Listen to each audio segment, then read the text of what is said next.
Hello and welcome to the Wonkette Weekend live chat. I am Robyn Pennacchia, and this is the lovely and talented Stephen Robinson. And this is the first time I'll be broadcasting from my apartment in Chicago rather than my parents' house in Rochester. So It's a very it's a lovely exciting. it's a lovely background. Red. Oh, it's just the red curtain. Um, so very So exciting.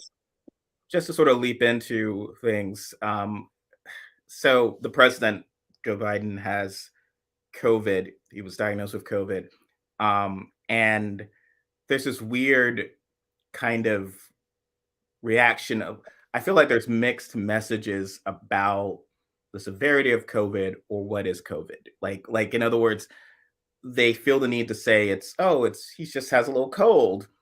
And even though, so it's really sort of the CDC that is grounding him, Yeah. and like most Americans, right? It's like, well, because I think you might have noticed, like as opposed to obviously, what happens is people and our friends or professionals, they say, I've I've tested positive, I feel fine, I've got a little scratchy throat or runny nose, but the CDC has grounded me, and so I can't leave the house for 2 weeks, and it's a bummer, especially if you need to Yeah. work during those 2 weeks. And most of us is like, okay, well, that I don't like being grounded, but I don't want to get immunocompromised or older people. I don't want them to get really sick. But Biden's 80. So then it's like, well, why are we? I thought we are supposed to protect him. So is this a big deal or not? It's sort of very circular, right? Like it's a weird Mhm. thing that's happening as to the severity of it. And it's a controversial thing to even discuss, but I think it's important because I do believe people are pulling back on Well, we it. have a very weird relationship to illness vis-a-vis work in the United States. Like we are really one of the only countries in the world, I think, that doesn't have any kind of sick leave at all. I was looking at other nations, the amount of sick leave they get, and it's like bananas. There are countries where you can take like a whole year off of work if you're sick. Um, Mhm. but you're getting paid like a fraction of what you would normally get paid, but still. Um, and but in America, there's this whole like thing of presenteeism that it's what they call it, where you're supposed to like demonstrate your dedication to capitalism and like America by going to work when you're sick and then getting everyone else sick. Um, Yes, and it's that's how you it's prove you're a good American. So, it's not particularly efficient, and especially in this case, and it's interesting from the political standpoint of it because he Biden releases the video. He's in the blazer, so yeah, he's not in a suit. He's in his "I'm sick" blazer, as opposed to my "I'm sick" robe with like crusty snot on it and like a thing. But he has his own blazer, and he's like, "I'm fine. I'm whatever. I have my symptoms are mild, and we mhm, can like what a lot of people in the medical community have issues with the expression of COVID symptoms as mild or even what yeah, mild means. And I'm working remote. I'm still working. That was a very yeah, important thing to assert. And some of the stuff is like, well, shouldn't you have, even if a mild cold, take the weekend off? Like yeah, the point where and he has the lozenge and he's coughing and he's on Zoom for like some ridiculous meeting of like, are gas prices going down? Yes, Mr. President. Oh, good. And it's like, well, that Kamala could have covered that or not have the yeah. meeting. Like it's not. So it's this whole thing of just, it's okay for you to take 4 days or even a Well, I week. think there's probably also like the fear of like Republicans like jumping on that and being like, "Oh, he's unfit to serve. He's getting a cold. He's got COVID. He's sick." Oh, yeah. Um, But like they're going to do that. this is just proof. Like, and I think there is also probably that fear. Oh, yeah. So he's like, I have to be like, I'm super extra healthy, and like, like Yeah. I mean, there Republicans do are that. All Republicans are going to do that anyway. And I feel like this is an interesting of how I think often Democrats respond to certain things. Because with Trump or Republicans or anyone, you say with DeSantis wearing a mask or whatever, his sense is there's never a sense of, I know Democrats are going to pounce on me if I show up not wearing a mask, if I show up not being, um, you know, so forth. And but my base will love it if I do this. So Yeah. you think of most Democrats, most left-leaning voters would appreciate him modeling good behavior. Republicans Yes. are going to lie, but it's always a sense of maybe if I do this, I will avoid the power line. I feel like the Republicans don't do that. They're like, no, no, Yeah. I'm not going to give you anything. I'm not going to give you the inch to reach some mythical swing voter because I think when I've been reading online and in newspapers, or whatever, there's a lot in the middle community who's concerned legitimately that this does not model good behavior. Yeah. Um, from people I Because know we who've had, actually do, when we're sick, we need to actually rest and not work. yes, Like, you need to in order be to in actually take care of ourselves. you need to be in bed and resting. I Yeah. the I've Watching America's Next Top Model reruns or exactly. something. Well, for the talk of and the suspector of long COVID or other issues and so forth, but from people I've known who've gotten either there's some crossover because you don't get the genetic of whether it's Omicron or the latest variant, but friends of Yeah. mine who've been, around my age who've been vaxxed, boosted, and gotten it, their doctors, I mean, my one friend, she was told that she was out for like 2 weeks. She fortunately had the kind of job where she could do that. Her husband was able to watch, they have two kids, but she was really like out for the count for 2 weeks in a sense of really just resting, listening to the fact that she wasn't 100%. And the doctor said, yes, if you push yourself, it's going to Hmm. get worse. He says, from what we've seen, if you push yourself with this, and this is true probably of most illnesses, but specifically with COVID, it when you've had lingering symptoms has been because people did not rest. And that has Yes. been sort of the untold story That's of why, people. like, I made I still haven't had it, but when my sister had it, I made her like stay in bed the whole time. And I was like, I will take care of you. Just freaking rest, and that's really like what people do need to be doing, Yes, when you're even if it's super annoying for them. yeah, like it's okay to be I'm in my sweatpants, I'm drinking chicken soup, and I'm spending the next few days not Which working. is sometimes what I do anyway. I the I remember, and this is ages ago when I was working in New York, 15, 6 years ago, and I was in management in New York, and the first times of being sick and working remotely, that feeling like, oh, great, I can still work, I can still produce. Back to what you said about the idea of, Yeah. like, God forbid, say I can't do my, but for me, it was just sort of, oh, well, I'm fine enough. I'm not doing it. And I'm downplaying what we're doing, right? I'm saying I'm not doing physical labor, right? I can Yeah. still write, I can still read, I can still call into a meeting. I just can't wear pants. Like that's the Yeah. level of like illness. It's like I can give Again, you that is a, also me all of the time. you're asking like I can't do the pants literally. And like once I got dressed like that because it's sort of the burden of you get dressed, you get on the subway. Like public transportation is brutal, and I can't do this. And I came back and I just logged in Yeah. and did like work remotely. But there's an argument that that is actually true of when we're healthy. Like we a lot of people saw with people not wanting to come back to the office. It's like businesses who want to sell their expensive real estate have been saying that workers are lazy. It's like, well, we're not lazy. We kept your business open while working from our home with Yeah. our kids jumping around during the pandemic. Again, it's just like, why was I doing this before? I put on uncomfortable clothing, especially for a woman, Hmm. dressed uncomfortably. I have this miserable commute. So when I show up at work, I'm angry and frustrated and Yeah. stressed. And instead, I get up, have a cup of coffee, sit down, I'm chilled. Like, why would I do I'm much more productive this way. Why do I need some sort of ritual For torture? sure. I do think that if I had to, like, I haven't had like a job that I have to go into for like basically a decade at this point. That's how long I've been writing on the internet, which is terrifying. But and I'm still remotely sane.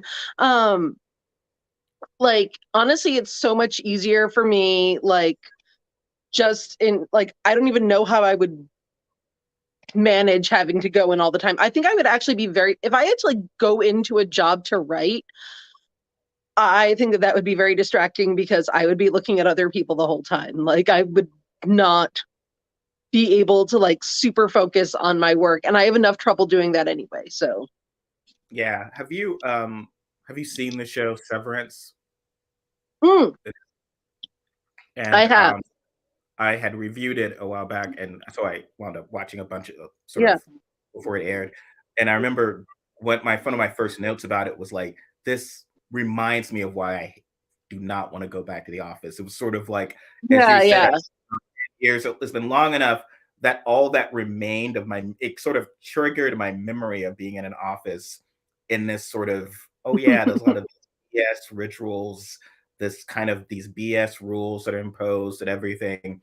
And it really kind of, as over the top as it is, it was also kind of very true to life. And it was like, oh my God, I Yeah, don't want yeah. to, can't do this ever again. It feels it's just like it's awful. One of the big thing that happens that people will talk about is that you need to be in an office for, you know, if you and I aren't by the water cooler chatting, we can't have this spontaneous creative Yeah. thing that creates this, you know, makes more money for the company. And I will say that I've been at companies that actually the guy sent out an off. This is about 25 years ago. He sent out an office decorum email that basically the staff was talking too much to themselves. He wanted Yeah. complete quiet in the office, which was just like, why can I do that at home? Yeah. It's like it was really what he wanted was like the producers, you know, you're unhappy, and like literally he called out one person, not by name, but it's like and no laughing because this guy would sometimes, you know, chat and maybe someone might say something funny. He would laugh. He had a very boisterous laugh. And a colleague of mine is like, I don't get it. If your employee is laughing, they're happy. like, Yeah. like, don't you want happy employees? So it's this I whole mean, kind I of went to an elementary school where we had silent lunches, so like nothing surprises me really. Um, but to go back to what we're discussing regarding the COVID situation, again, the mild, I, I always, when they refer to mild symptoms, but the president is taking Paxlovid and some other medication. I mean, it's not, he's not on Dayquil, right? Which Yeah. Dayquil totally exists so that you can ignore your symptoms and work. It's literally just like the power through Unless medication, your but it's mom not. accidentally gives you NyQuil and then you fall over in gym class.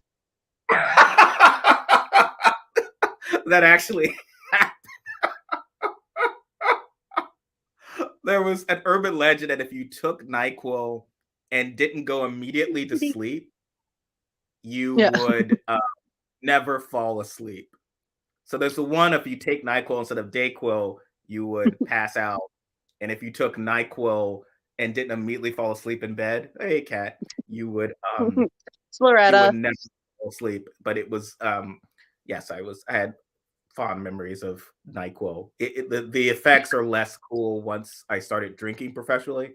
But before that, it was like I gave you the hit of like this must be what um but yes, Yeah. he seems to be on medication that is like serious, maybe should be in bed. Like the Medic. hardcore shit.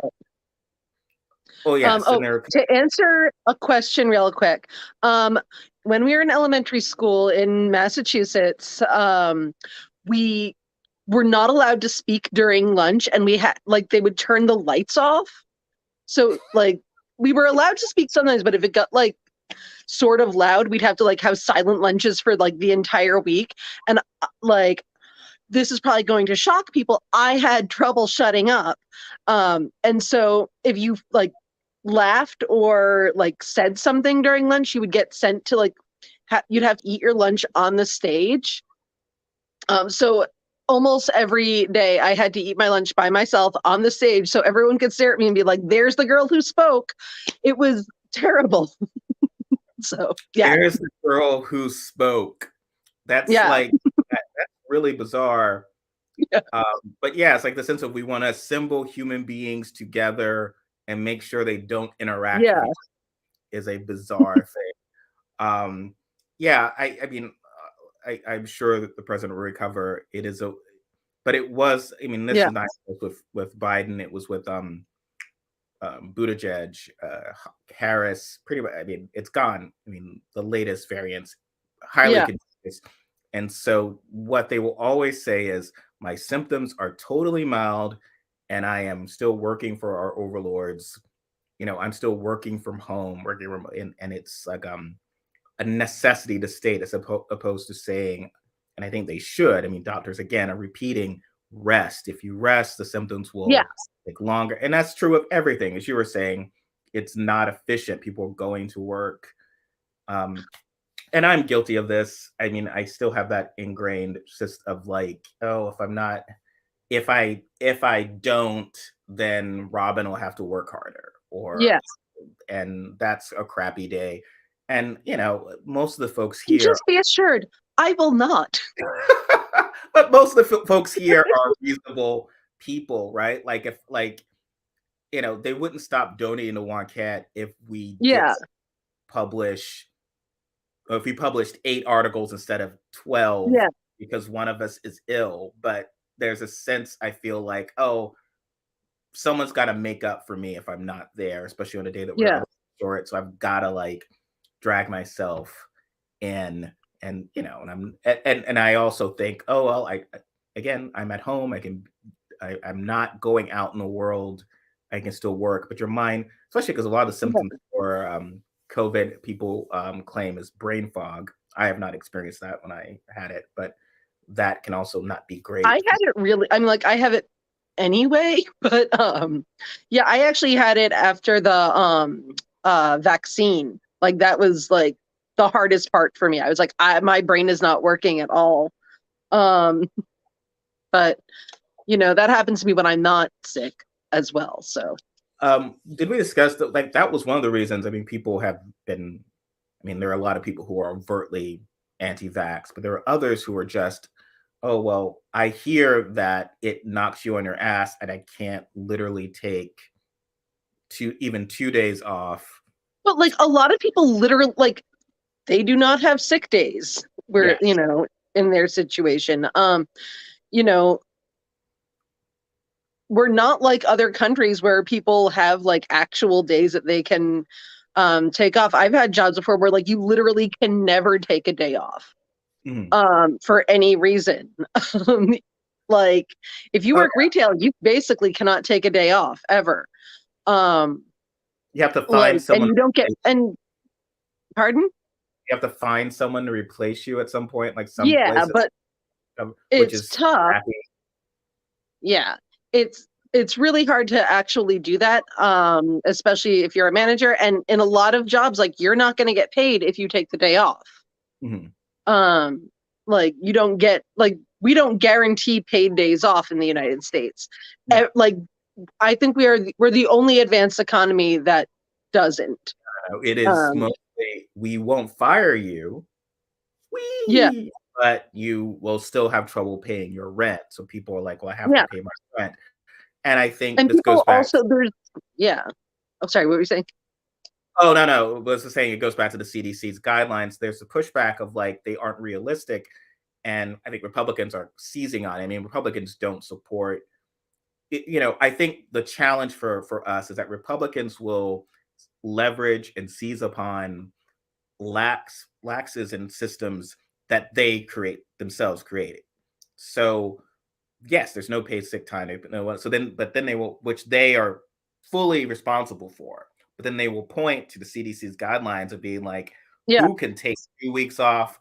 You know, who can be isolated for 2 weeks? So these people, and it, you know, yeah, and if you don't respond well, and it's not so much of saying, I mean, what do you do? Like, how do you tell, you know, working class people of all races, but specifically Hmm. Hispanic, Black people who are part of the Democratic, electorate, of like, oh yeah, are these guidelines are kind of BS for you. Like you would like this is a Yeah, like tremendous you actually, yeah, hardship, and we're not going to do anything about it. And everyone says, well, Republicans aren't going to do anything about it, but they're saying we're going to get rid of all of those. It's all BS. Like the CDC is grounding you for no reason. So, and I don't know what the solution is. It's like a weird, because if it's presented as, well, actually, they're all. If we're trying to balance this of saying, hey, it's just like, no, it's a cold. Remember, you had a cold and you worked anyway, and it was no big deal. And if you're vaxxed and boosted, it's fine. But you're grounded for 2 weeks is a very hard message for a lot of people who, well, I can't afford to not. I mean, I will be yeah. homeless. Like, Well, I mean, it yeah, is not. Like, most that is the Americans do choice. not have like that much saved in order to be able to do that. I can't think of like what the actual number is, but like it was like people would not be able to afford like a $600 surprise payment.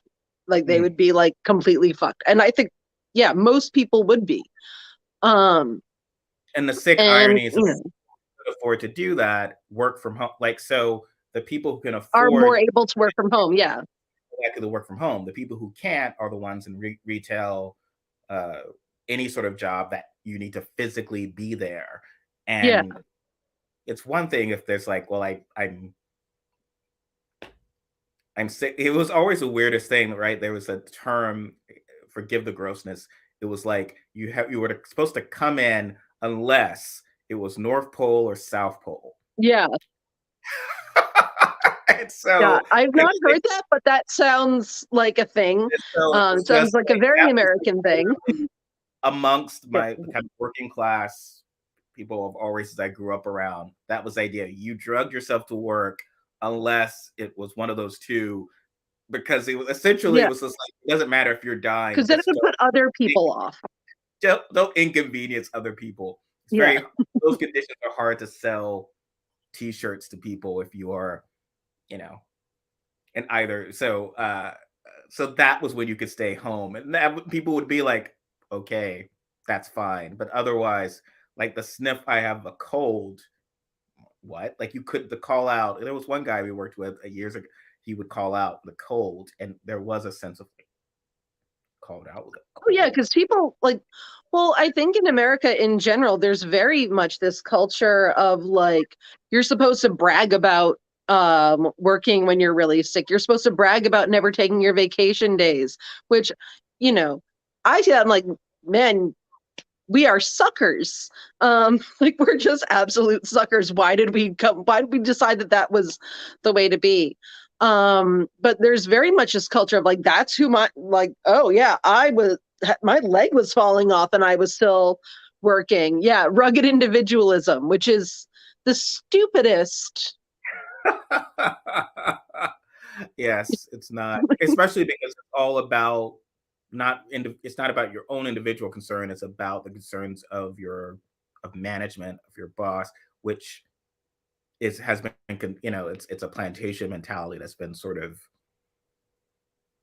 presented in Yeah, this manner. So I do believe it could have been an opportunity of sorts show of like it's okay not um to not like work when you're yeah. ill, very ill.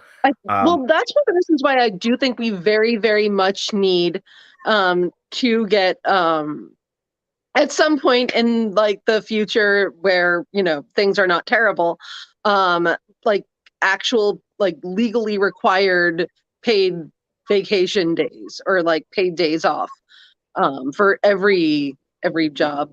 um Sorry, I just got distracted for a second by the kitty. um but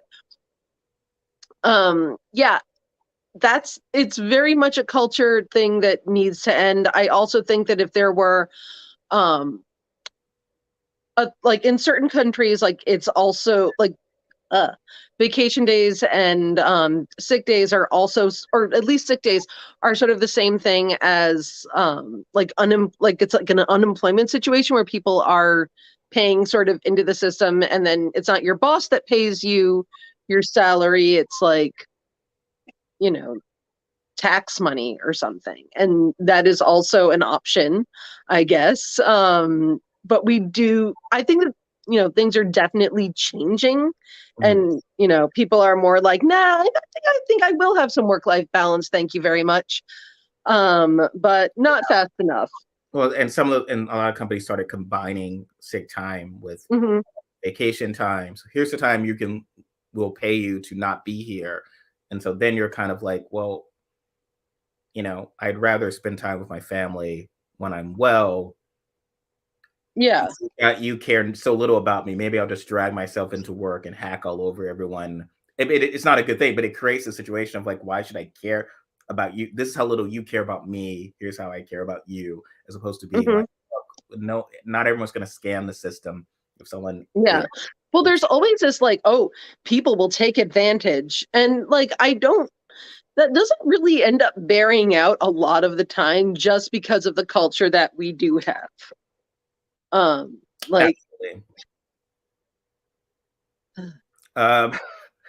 Um, Something that came up this weekend we were talking about was the Turning Points USA, and this is very interesting to me. uh, The conservative Turning Points USA, because that's an overtly youth driven. I mean, Charlie Kirk, yeah, young guy, and, is there any sort of version of that in the on the left of the Democratic Party where, I mean, not like AOC would show up yeah, or whatever. I'm talking about like literal, like this is a big deal. You're going to get your major Pelosi is going to show up for your young person, your David Hogg generated. yeah. You know, That's not I don't really a feel like thing. I think one thing that I was talking about last week is I do want to bring someone on here to like talk to us about, certain things like running for school boards, and or talk to other people running for school boards and like other sort of tactical things. But no, we don't really have the same kind of like we're not really gonna, even like without COVID, we don't really do that kind of thing. We did during like the war. Like we used to have a lot of teach-ins and whatnot, where, they would explain like, the issues surrounding the war, talk about, ways of doing creative nonviolence and nonviolent civil disobedience. But it's not not fully a within the Democratic thing. Party Yeah. mainstream. The Turning Points USA is fully within the GOP mainstream now, Oh and yeah. it's driven and a shock because I mean, Biden's approval ratings among young voters is very, very low. And the response is often that, well, those voters don't vote anyway. And Yeah. they will magically start voting for us when they turn my age. Except, I mean, if you are, it's not good to be losing a quarter of the population anyway. So I don't think, Yeah. but that is Well, I mean, I think that, you know, there is this very like big urge to be like, nope, young voters don't vote. We don't need them. Um, as sort of like a self-defense thing. And then people like, we end up not doing stuff like that because we don't want it to like then turn around and be like, oh, see, you did this and it failed. So young voters therefore, overwhelmingly yeah, voted for Biden and for Clinton. Like it's sort yeah, of it's kind of a slander that's not it's a slander, right? Because young people are yeah. voting. They did vote for Clinton and did vote for um And in record numbers, actually, I believe, like in and terms of it was coming out, but people, just there's, Gen X and folks my age who didn't, right? Who yeah, did not. Are shifting further to the right. And the Turning Point USA is concerning because they are I remember in 2016, I remember it's like, this is concerning, the whole Trump movement and the whole MAGA movement. And this one guy kind of had sort of white man explained to me that, look, it's obviously not fascism, folks, because fascism was a youth-driven movement. oh yeah, And these are just old people angry about how the world has changed. And like that wasn't even true at the time. Like he was saying this, and it really wasn't what I was seeing in 2016. There was a lot of young people at Trump rallies, but now it's like, no, this is you. And then there was the guy who worked in the Trump administration who had testified, like the most awful incel, the stuff you've been reporting on. Oh, Miller? Yeah. The guy, what he had said about, I mean, some of these awful terms that he used for women and what, like, and he was in the White House. He was a guy, and this is stuff, these aren't just random people, like this incel stuff that you've been covering or whatever. That's the thought process. So you then get like something that if I'd written it in a script, it would be rejected from a, white male showrunner as being unrealistic. If you have Matt Getz saying before the people that the women who are so concerned about losing their reproductive rights are unfuckable, essentially. Which, I'm sorry, if we're going to talk about who is unfuckable, I'm going to say like, who is it that's always complaining that no one will bang them? It's Trump supporters. They're the ones who are like always having these like, giant, there's every 6 months there's a news story about like no one will date us because we're Trump supporters and we hate other people. Like, why? Well, you hate me, so why did we? Like, yeah, I feel like people got the wrong I don't idea. like you, but why aren't you sleeping with me? But yes, that man has no business. It's not moonlighting. It's not like you get slapped and then there's sex. You just get slapped and then the woman leaves. It's just not, that just doesn't happen. But yes, well, you don't see us complaining like, oh no, we can't get laid because everyone's a Trump supporter. No, I mean, like, I guess people in like certain areas, but I think in general, not really a problem that we have. I think that's experience. I mean, I have my own experience with this. I think a lot of women have experience with this, or I've seen it. It's the sense that there are a lot of right wingers who think that you should feel honored that they consider you an exception to a rule. And I remember very early on, my mother was like, you are never an exception. I mean, I think you're special. I love you. Don't ever let anyone be like, all Black people suck except you. And that was something that would occur a lot. I remember telling my mother about, because I was, we can talk about the issues of, you've talked about the issues of gifted and talented, but one of the problems was like in a school that was in many cases predominantly Black, I was still in classes with mostly white people because I was, whatever, tested or whatever. And often you have people who would be like, well, look, when I say the N-word, that he used the N-word, I mean, this is what I mean. I don't mean you. I mean the others. Yeah. Yeah. You're supposed to be flattered by all of this. And I would sort of see this. Not that I'm some grand feminist, but I would always be wary on when I was like the days of online dating. You would see a profile from a woman of like, I don't have any women friends. I get along better with run. I would just always be like, well, why? I don't get that. Like, why would I? Also, okay, and I will tell you exactly why that is. Someone who had women friends, so I could be like on Sex in the City. Because they were terrible to all of their women friends. That is why they ran out of female friends, because they were the asshole. And that is my experience every single freaking time. Like, so, someone had commented, like Matt Getz was like, well, he said all, but wasn't he supposed to be great friends with Katie Hill, who has defended him in the past? And the former Democratic Congresswoman, and obviously someone who supports abortion rights. And like, why would he say this about someone who he claims is his friend? Because they think she's the exception, and that is how a lot of right wingers view the world. You have to understand, it's the exception, and I think you bang your head against a wall. All you wind up doing is a very special episode. If you're gay or Black or a woman, it's a very special episode of trans. It's a trans person who saves the bigot's life. And the person's like, oh, this trans person saved my life. And they like, the Doctor Strange movie. And we're like, just like me. And we can be buddies. And that's supposed to be, in the very special episode, that's a change. Well, all that change is that bigot just sees this one person as an exception, and then will continue to make all other people miserable who are trans, who are Black, who are gay, or different in any other way. And I think liberals tend to be much more, I like to joke, I'm the abstract thinker of like, all people, I don't like people, but I think all people should be treated well. Yeah, So I don't need to like personally know someone. I don't need to have a trans person save my life just to be like, well, in yeah. fairness, I don't. So I, I wasn't surprised by what he said, but it was just so. I just don't think he And has any business saying anyone looks like a thumb. He looks more like a, I would actually say he looks like a big toe, um, more than a thumb, but like he is the last goddamn person who should be saying that anyone looks like a thumb. Because look at his head. am That is a I thumb am head. am I missing something about the thumb? Like, what?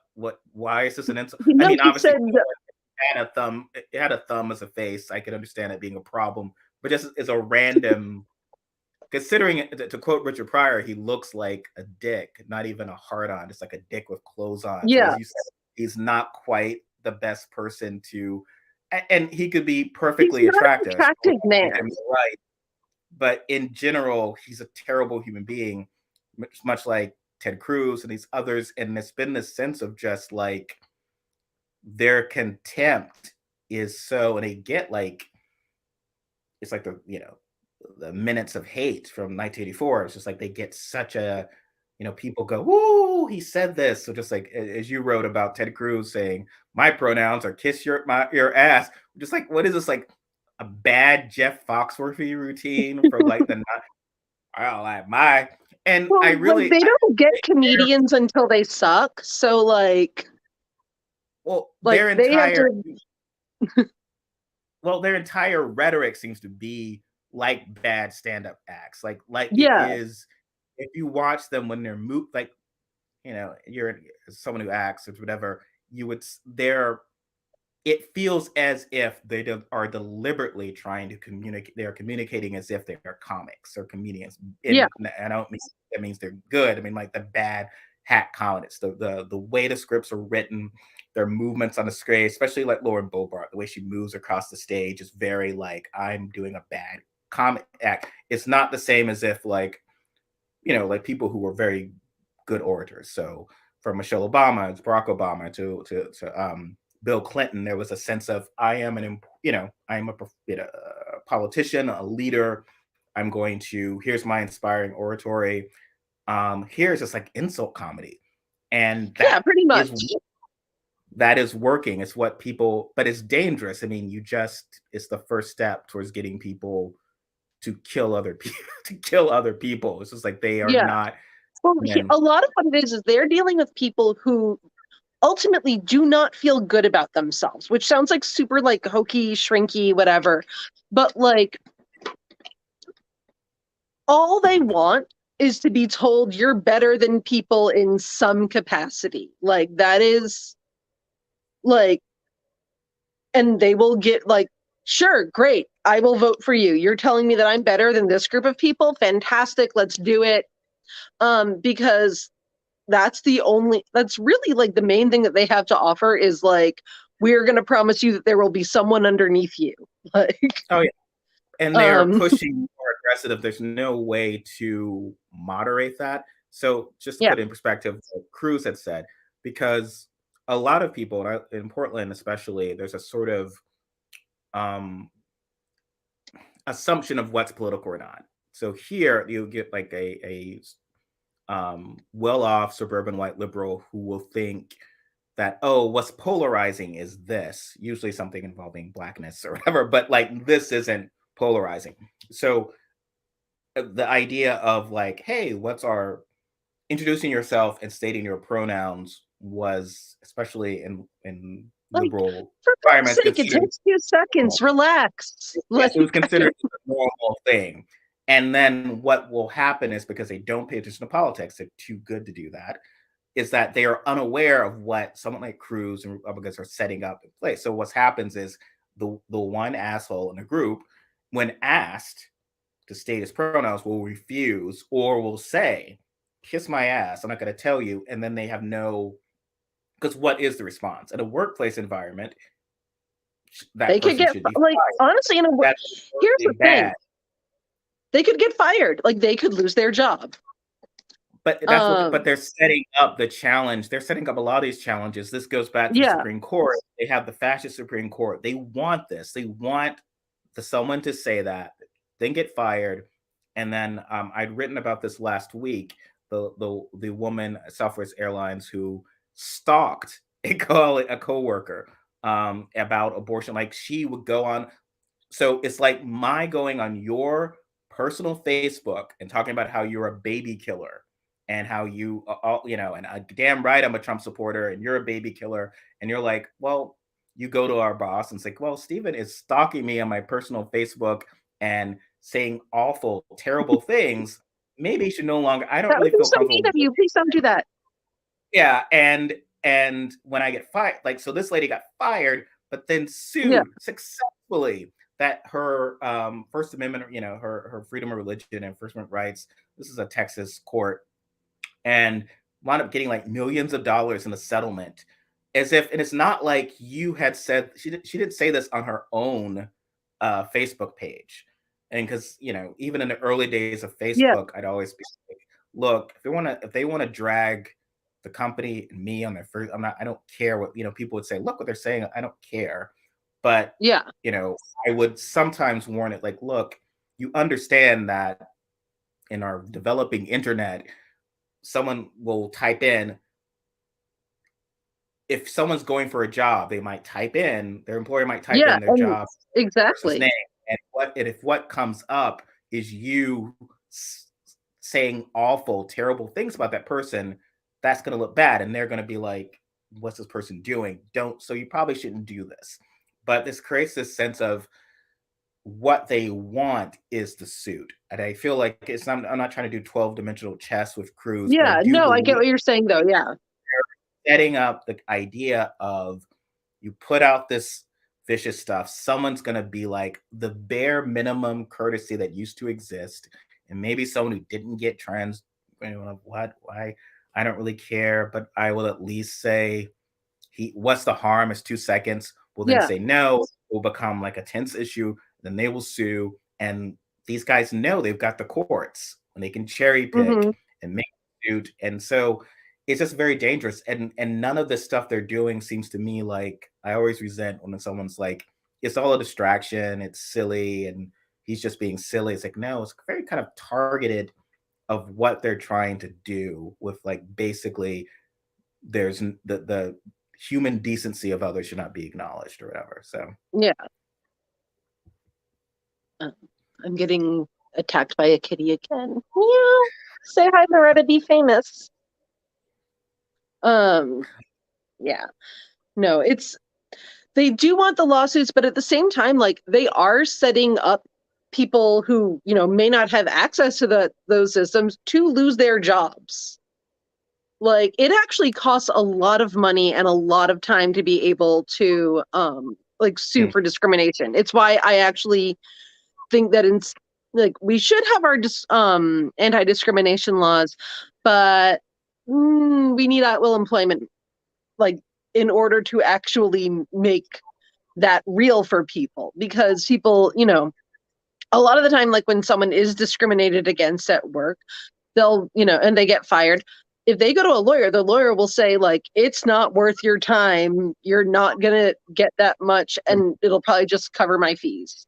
and And that you're is, gonna and you're gonna get blackballed, and you're gonna get there's a lot of yeah. risk. It's not as easy. And you've raised this online before, and I think you got lectured by a lot of folks who insisted about how, obviously no company can get away with this, and there'll be all these lawsuits as if like Oh yeah. lawyers That's work. like, it's so not true. I don't know. It was like, okay, you believe this. And I think we discussed is there's a corner of the left that wants to believe. It's like when the response to Make America Great Again was that America is always great, and was kind of like, well, how Yeah. great? But like the Is it sense of the rules are there and work, and it's not like the good people will. It's like the movie Philadelphia, like the good people will be Mhm. protected. And it's like, I don't know if that's Yeah. entirely true. I mean, one of the big challenges is that, you know, it's very hard to prove that if you fired me because I was late one day and overslept, Yeah. And you could that's just why say, people in other countries have just cause firings. Our policy, Like, this was our policy. We had our policy. If you were late 5 minutes, it's any reason that people are humans. You can find any reason to mhm. fire someone. Oh yeah. And then Well, legally my in the United ability, States, yeah, so you I'd can have to fire prove someone it. because you don't like their face. Exactly. And I'd have to prove that, well, no, no, no. I mean, Robyn was late all the time and she's, uh, what's the difference? And it's very hard to prove that, right? To prove that I was treated differently. One, it's like, why Hmm. would you testify that? Oh, no, actually, yes, I am. I was always late to work and got promoted nonetheless.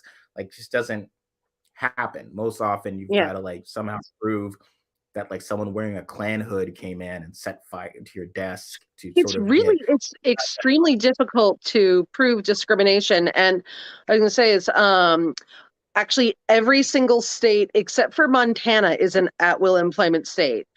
Montana, for some reason, actually has like some pretty decent labor laws compared to the rest of the country.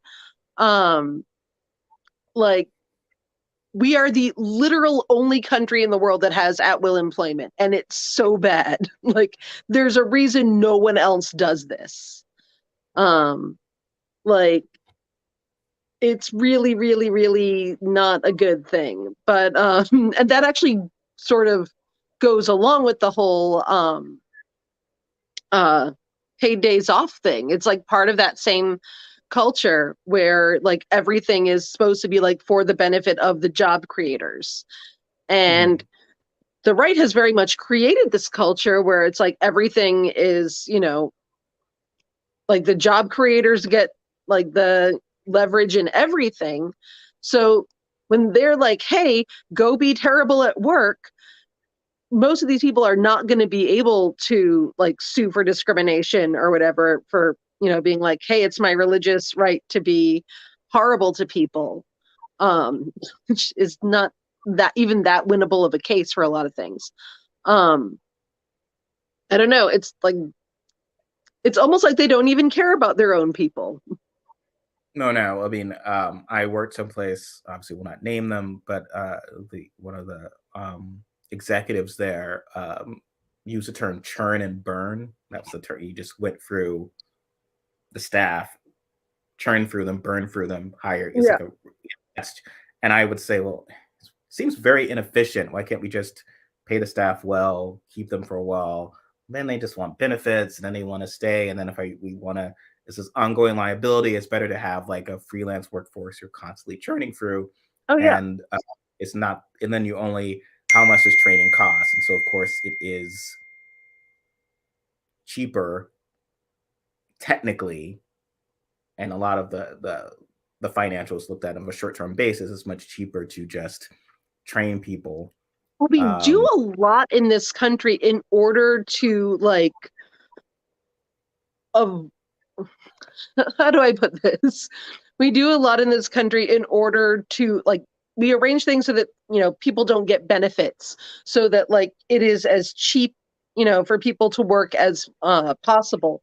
One of the fun, everyone has their opinions on single payer healthcare, but like it would be a lot easier for people to like get and keep jobs if they had single payer healthcare, because there are a lot of places that are like, oh, well, we'll just fire people once they qualify for this or when their hours get to a point that they qualify for this. And so much of that ends up like screwing with like basically everything because we don't want to have like laws that make things like tolerable for people.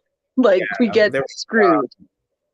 and there's a lot My of old job would not put me at more than 36 hours a week, even though like I was a manager. So it's interesting because obviously Republicans oppose this in general, but some folks, I would say, the term centrist, but a lot of Democrat, yeah. the first response after Roe fell was to say, "Oh, well, now you want that single payer? Look, because essentially, if the government Oh has yeah. access, and the government will." It's like, well, maybe we shouldn't Yes, let I the do. government fight that fight, like the Hyde Amendment. I mean, what happened was like a lot of fights about fundamental rights. We kind of ceded those fights because it was easier. It's like, okay, well, yeah, pass the Hyde Amendment. It's easier to just let private companies manage this. I don't think that is in the long term effective. I think for the reasons you cite, but also, I mean, I've seen this with the supposed positive stories about the housing crisis in cities like San Francisco, New York. The idea is like, oh well, the company will invest in housing for its employers. It's like, well, if my healthcare and my housing is dependent, I'm never leaving, and like there's going Yeah. to be a limit at that point. Then it's like you'd have to, you have total leverage over me, right? It's already bad Yeah. enough that Well, you were that's paid. why they got rid of company towns. But that's what they're making. And it was like, well, this is a raw, Oh, but you'll my be a rah soul rah to the story dirty shared soul. by liberals. It's like, well, no, this is a company town, because then it's like the only people who could afford to live in San Francisco would have to work for these specific companies. And the idea is like, well, it's not just the wealthy people at working at Amazon. Hmm. Like, we're now buy some housing, and so the people, that's in their benefit, right? So the people who work in, say, the factories or whatever can now afford to live in Seattle, or now can afford to live in San Francisco if you're at Facebook. But it's still like complete company owned, and then it's just, I need to die here, my kids go to school here, I can't afford, there's no job I could take, even if it paid effectively the same, I couldn't, Hmm. because housing is kind of important, and I can't Yeah. move my family under, Well, we do a you lot know. to make people like, very stuck in their jobs, even if, the jobs aren't that great, because we don't want to do the things to make, everything else affordable. Like, you can't, you know, it's really easy to fire someone, but if you like quit a job in order to go to like a new one, you have, at least, there was a point where you had to go months before you got health insurance and qualified for that. And it's just, the arrangement of things is so freaking precious. Like, it's all arranged so that everything is to the benefit of employers always. And it's not great, really. But people will still like complain, like, oh, everyone's so litigious, they just sue over anything. You know, if you don't have laws that protect people, then yes. Because what we have in the United States is we don't have laws that protect people. We have like, instead of having that, we just have like the ability to sue. So like, yes, people do get litigious because that's the only protection they have. So sorry, Um, rant over. so I want to quickly ask you a question. You and I talked about this the other day. So tattoos. So And I'd seen a show recently, and the leading actor, she was lovely in the show, but she was like covered in tattoos. And I'm not being a crazy middle-aged man about this. It was just, it felt like, well, I don't know if this nun would be covered in tattoo. Like it was one of those things of just a disconnect between the character and the act. And then, you had revealed in the chat that you do not have tattoos personally. I do And not. I why? have no tattoos. Because you had planned on being Oh, like an okay. actor. So yeah, partially because of that.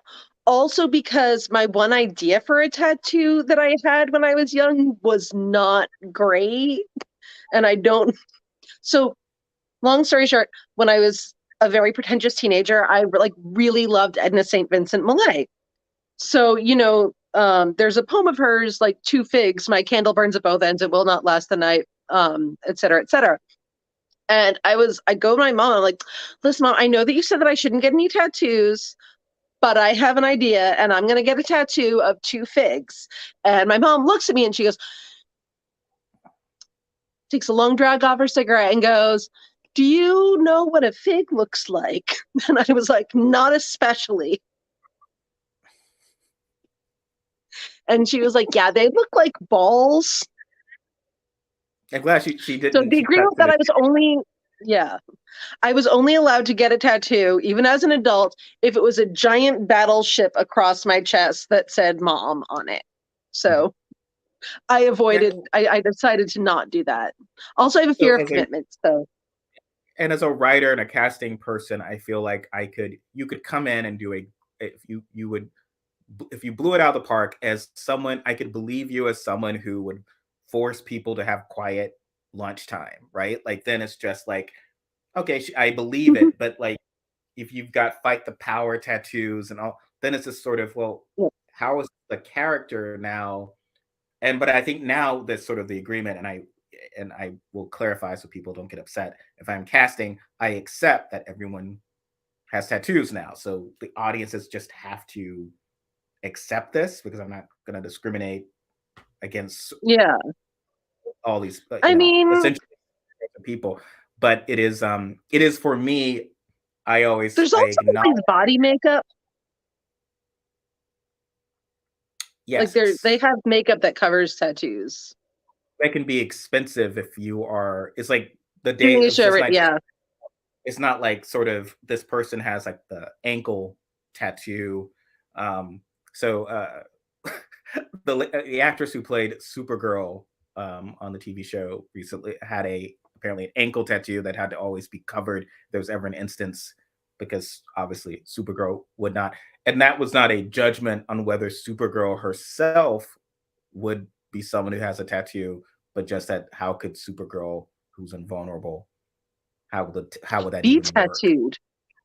Yes. So Oh, is that that? was like Oh, I yeah. felt that was the objection. So it wasn't like, no, we're not saying that Supergirl is, as the is too good and pure to get tattooed. It's just that it's not possible. Because like she couldn't be like like a needle wouldn't work on her. Because No. yeah. I wasn't gonna use a kryptonite needle. It's like, oh, I guess that's a lot. She gets a Well, lot of trouble, that is a lot of a lot of effort, thought went into that. for that. So, but yes, I just I decided to burden folks with my tattoo thoughts, but we had bounced that off because it was just something that was still sticking of me of like, wow, those are a lot of tattoos that this nun is wearing. Uh, You know what? you know, You know, I've heard about some real battle axe nuns. So like certainly had more, and I mean, I think my Meryl first grade Streep. teacher was an ex nun, and she was a bitch with a huge beehive.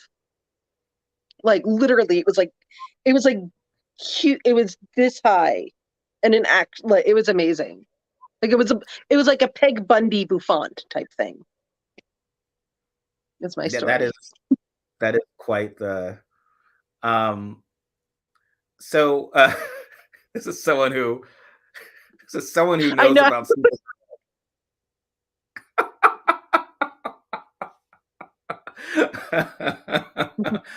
So, what else is going on this week? We've covered Biden's experience of COVID, and then sort of the whole young fascist march. But what else was what Always else has been fun. going? Hmm. Let me think. Oh, did you see my Scientology post today? Yes, I was reading that before coming in today. Oh, the Oh man. Scientologists. I love the Scientologists in the way that I hate them, but like I'm also Well, very obsessed with them as a people. and to also to sort of tie that back into the right wing movement, it seems. Have you noticed that a lot of what I had perceived as kooky Scientology beliefs, specifically regarding psychiatry, Mm. um, chemical imbalances and medication for that and so forth, has been adopted by the right. Like Matt Walsh had tweeted something, some other was like Tom Cruise was right all along. So there's this famous interview with Oh, I I know. guess Oh, it's yeah. between him and Matt Lauer, and it is entertaining as hell. I want to say Tom Cruise is never not entertaining in his sorry, not to be able, his intense fanaticism is always just, you are just sucked in and you have to pull yourself back before you wind up becoming a Scientologist. But Mm. Yeah. also it's great because in retrospect, like in hindsight now, Matt Lauer has been revealed to be just a garbage human being. So it's just Yeah. almost kind of nice to see someone just like slapping him around, like because Tom Cruise just has no patience for him. It's just like he has this thing Oh, of just Matt, like he says it like someone that says something so stupid. He looks in physical pain. Like Cruz is just, Matt, you're being clipped. You don't understand. You don't understand the history of psychiatry. I do. Oh yeah. And it's like, well, you were Top Gun, and now Like, do you really though? Like, I don't know that that's a thing. like Yeah. he got his master, he studied all this. Like apparently, like Brooke Shields could have cured her postpartum depression. It's not a thing she could have. That could have been, Yeah. vitamins, like all this sort of stuff. And at the time, and I'm saying in my own liberal bubble, that was sort of viewed. I just thought, oh well, he's an interesting type like that. No, but that just seems to be a huge right wing belief that um, uh, the feminized industry, because I think they have interpreted psychiatry, all of that as being a very, you know, evil women coming in and drugging, and it's one of the things where a film I really much enjoyed, and a book I didn't enjoy it at the time, but One Flew Over the Cuckoo's Nest, unfortunately, has a lot of that stuff there. And then later, I'm like, wait a minute, why is it identifying with a child rape? Wait a rape. Yeah, I this is like, I got that the first time I watched it. I was like, I don't. We were watching it in high school, so I'm going to put this in perspective. So in 1990, the teacher is like fast forwarding through Romeo and Juliet, 1968 version, because there's a brief. I remember that. So she run. The librarian is fast forwarding it remotely, so there's suddenly a very fast bare ass on the screen. Yeah. So that was edited. But we get to see the bare ass. There was like no problem with showing like Jack Nicholson's there, and he's just like, "Hey, man, she looked," because that whole stereotype, which is just like she looked. Well, no, she looked a minor because she was a minor. Like it's kind of she is a minor. This is how the law works. But essentially, we're supposed to be all on his side, and Louise Fletcher's character is this evil person. But I mean, she's kind of doing her job, right? But it was a whole thing of, and a lot of those things. There's this whole sense of, if you go back and connect it, I find fascinating as someone who studies that. If you go back and connect for like the backlash to the women's movement, so you have like I think it's 5 Easy Pieces, where the character is just like, well, he's a spoiled asshole who wants, like, this is what's on the menu, and the lady who's telling you she can't, like, he really gets angry with this woman. It's like, well, they bring like 2 loaves of bread with a chicken and. I actually haven't seen 5 Easy Pieces. But anyway, he's essentially yelling at this woman, a waitress, because she will not give him specific something he wants that's not on the menu, and it's been often quoted by men as sort of, well, how awesome is he standing up against authority? It's like, I don't think a waitress represents authority. But like, people totally do think that, though. Like, I mean, I've told you my chickpea story before, where the lady wanted me to go to the grocery store to get her chickpeas for her salad. Like, oh man, it's the reason why I hate Pretty Woman, so much with every freaking fiber of my being. That's the sequel that was left on the table. The sequel to Pretty Woman, Pretty Women, and yes. So, but, oh my god, I hate, because like everyone like comes into stores like wanting to have their like big mistake, huge moment, and I'm like, listen, I'm a very nice person. You're being an asshole to me, and like people were such assholes to me when I was a sales girl. Like, I mean, they'd come in, I'd be like, hi, how are you doing today? And they'd just be like, just looking. And then like they would get mad at you if you didn't help them, like like after they just told you that they were just looking. They were like, why are you helping that other person and not me, the person who said it was just like, and the customers always made like power go to people's heads in like a crazy pants way. And not to be too comp lit, studying about it, but I remember when they did the Pretty Woman musical, and someone had responded like, "Oh well, we've adjusted that change, we've adjusted that scene, we've changed it. So instead of it's now kind of the Julia Roberts character who's rude to the service person," and I was like, "Well, that's actually worse because it was somewhat Yeah. in character for the Richard Gere character to do this." And he's at a point where he's starting to change, but you could kind of still sort of, oh, this is when he's still a handsome jackass, and you kind of like that. And he's trying to impress her.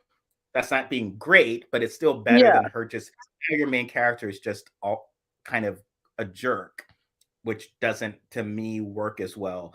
But it was just a weird, like, often when something is just inherently corrupt as a scene or a moment, Hmm. and there's like, we can fix this. It's like, no, you're either going to make it worse. You just need to change it or get rid of it. Like, maybe don't do Mrs. Doubtfire again. Just as okay. The Yeah. first one only worked because of Robin Williams. That's the only reason it Yeah. worked.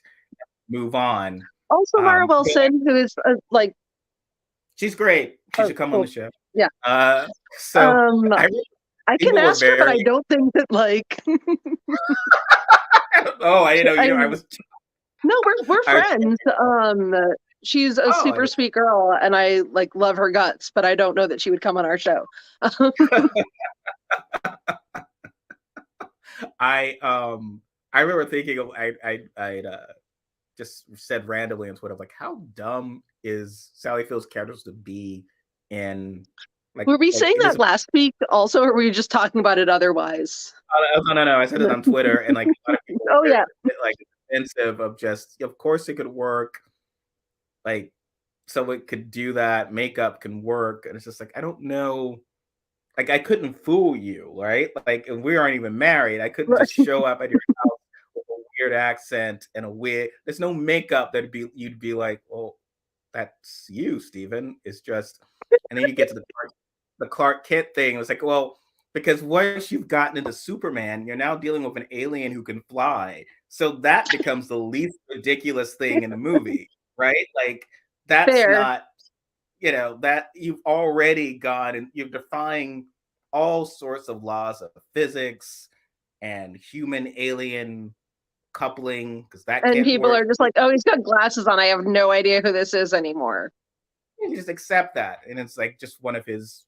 It's like one of his powers that he can make you think that he is not a handsome person when he's wearing his glasses. Which, like, I love a man in glasses. I have dated men specifically because I liked their glasses. I have listened to music I didn't like that much because a lot of guys who wore the kind of glasses that I liked and listened to that music, which is what I'm talking about, the, very short period of time where I listened to emo. Very embarrassing. So, yeah. No, well, I make passes at boys wearing glasses for sure. Not you, because you're married, but... well, but also, in general, like, if there was a very famous person who looked like me and did not wear glasses, I would not be like that. Yeah. That's obviously. Would you Steven. recognize me if I put glasses on, or would you think I was Lisa Loeb? It's just like, oh, you've been her the whole time. Just be like, oh, don't you? I feel like it would be a joke. Oh, you look a lot like Superman. I'm not going to assume that you are Superman. Like, he never gets it. Like, I thought that I look like every freaking lady with brown hair at some point in my life. Like, just name a lady with brown hair, and they're like, yeah, you kind of look like that lady because you're fairly generic looking. Like, no one was ever like, oh, you know who you look like is Superman, but with glasses. Mm-hmm. Obviously posing as Superman. Like, I know what people's faces look like. And I have I actually do have some face blindness. But like I can't watch that Chicago PD show because, like, I think the same actor plays all of the main male parts. But like, I can't tell the difference between any of them. But yeah, like, I would I can generally tell like who a person is if I know them. It's really not a great accomplishment. Congratulations, me. Sorry, I'm a little hungover.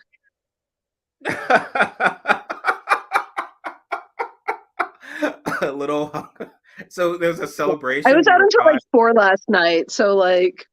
Wow, I get up at 4, so that's how middle-aged I am compared to your youthful Joe Rivera. You can stay out to 4 a.m. What a And so, div. yeah, you can stay out to 4 a.m. and I envy you. Not really. I never enjoyed I that didn't do it on times. purpose. Like it would just, yeah. It just So happens sometimes. Chicago has quite the nightlife, then I presume. So Yeah, yeah. And places are open until 4, which the place next door to me is open until 4. So like you'll be there and you won't realize that like all of that time has passed. oh, so you have your sort Like, of own McLarens, yeah, like How I Met Your Mother. You have the bar down the coast. yeah. That's It's basically like my extra living room where I can have food salsa. I mean, I can have, yeah. It's a day. I know. Yes. Yay, cats. Hi, Keith. He's actually a friend of my sister's. Kitty. All right. Yeah. Thanks for joining us, Keith. Yeah. So before we head out, so what looks interesting to you for the coming week of stories to monitor? I mean, I've been yelling about prison stuff a lot lately, which I don't think people appreciate very much, but it's something that is important to me. I've just been yelling a lot about prison stuff and prison labor. So maybe I'll try and find something somewhat perky. But I do need to tell everyone about my really exciting shirt that I have. Yes, Thank I was you. not going to bring it up. So it actually, like, those targeted t-shirts where like they just say bizarre things on them. This one, I had to purchase it because it says I only care about 2 things: Jerry Orbach and sex. Well, It exists, and so legally I had to purchase it, right? Because I was looking for a t-shirt with Jerry Orbach's face on it, which I thought would be very cool. Because I love my Jerry Orbach. And so I just like Googled Jerry Orbach t-shirt, and this is what came up. And I purchased it because I have really good judgment. And that is also how I became Twitter mutuals with Chris Orbach, his son, who is very nice. And I was like, wow, that is a very weird, like very cool of you to be that cool about this weird ass t-shirt I just purchased. And Jerry Orbach had originated the role of Billy Flynn in Chicago, for those who don't know. Yeah. Who are in it. But so he is wonderful. He actually is my preferred whenever I listen to Flynn's songs. He is my preferred one to listen to. With no offense to anyone who came after, I just really enjoy his performance. And then, of course, BB for Velma. Human rights and musicals.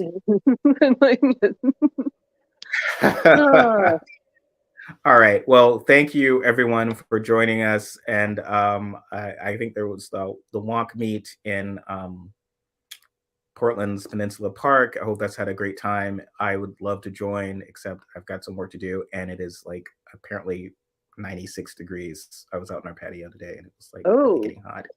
So it's supposed to be inching into 100 degrees next week. You could have been a celebrity guest, Stephen. I've gone to a couple of them. They're really nice. Everyone's so nice. They are. I went to the one last week, which was on a Saturday. This was, I feel like when something's scheduled on the day I work, maybe they are making a subtle point that I'm not. Oh my God. Yeah. They were like, we don't like Stephen. Let's have it on at a time when he can't come. That's so mean. Yeah. It's like my wedding all over again. All right. I will see you and guys. A quick announcement. Next week's movie is Baghdad Cafe, which I do not know. So It's great. I think It's you'll the enjoy it. movie. All right, great. You Bye, guys have a great day.